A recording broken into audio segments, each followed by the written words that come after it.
Good morning, friends. Hope you're having a great Thursday. Today for our read aloud, I'm going to read you a story called Mistletoe.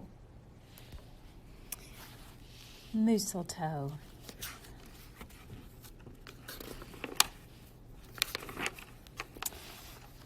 Tis was the season, and Moose was merry. He joyfully tickled the ivories with a tune full of tidings and a flurry of fa-la-la-la-las. He was so full of ho-ho-hos, even his moustache had the holiday spirit. But Moose was more than just a bit merry and bright. He was busy, busy, busy. There was a lot to be done on his to-do list, but with orderly organization and a bit of regimentation, lots of imagination, and just plain old Moose know-how, getting ready for the big day should have been simple, easy, yes, in all probability, just perfectly perfect. Look at that giant to-do list, my friends.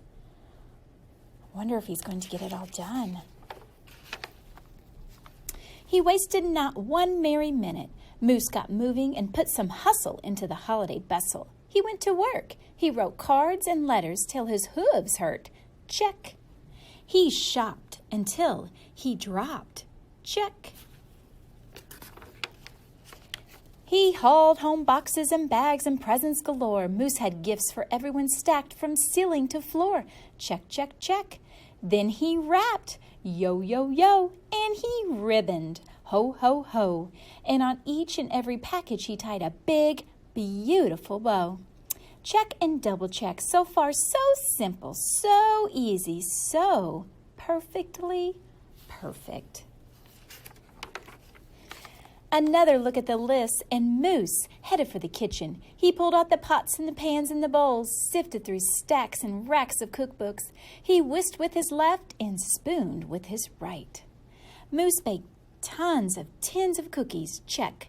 Dozens of cakes, breads, and sweets, check, check, check. He made jellies, sticky jams. Moose roasted a goose and some chestnuts. He toasted marshmallows and yams. Check, check, check, triple check. Yes, yes, so simple, so easy, and but of course, so perfectly perfect. Decorations were up on his list of things to do and get done. So Moose decked the halls, then spruced up the walls. He beaded and bowed and mousseltoed. He gathered garlands, roped wreaths, and holly. Jingle bells, sang Noels. Oh, good golly, this Moose sure was jolly. Check, check, check, check, check, and check. Last but not least, he hung all the stockings, each and every one with special care. And just in time, too. Soon Santa would be there. Check and final check. Yes, sirree. Getting ready for Christmas was an absolute snap and so easy, so easy. And if he did say so himself, Moose thought totally, utterly, completely, perfectly perfect. On that night before Christmas, Mother, little Sissy, Bucky, and Junior looked all through the house. What a job Moose had done. Everything looked beautiful and bountiful. Festive, quite indeed. There was just one minor problem, if you will. Oh, dear, sighed the missus as the five stared at the empty corner. Oh, my, oh, me, oh, gee. Pop, what happened? Cried Junior. You forgot the tree. Uh-oh. Oops! Where would they hang the tinsel, string the popcorn, light the lights? Where would Santa leave his gifts for the kiddies on Christmas Eve night? So Moose pulled on his galoshes and put on his hat. He would find a tree somewhere, somehow, and that's all there was to that. So out went the Moose, bravely bustling, blowing winds and cold, trudging through snowdrifts, courageous and bold. Moose first hoofed it down to the corner, not a tree to be had. Then he slid around the block. Oh, things were looking bad. He went down every boulevard, street, and little road. He looked down lanes and alleys. Every tree had been sold. There wasn't a branch, not a twig, not even one bough hanging around. Nope, nada, nothing. Not a tree to be found. No tree, sighed a sad moose as he came home empty-handed that snowy eve. The kids tried to make the best of it. They said, "Oh, so who needs a tree?" But Moose could plainly see that they were short on the glee. He knew he had to do something, and that's just what he did. In the empty corner he stood and spread his arms out very wide. Then he smiled at his children and he winked at his bride. "Kids," he declared, "fetch your forgetful pop some of that tried and true family glop." So back came the kids carrying a big pot of glue, and without a word to one another they knew just what to do. They each took a strand, taking hold, then carefully, oh so carefully, they glopped and they plopped and they pasted and they pressed.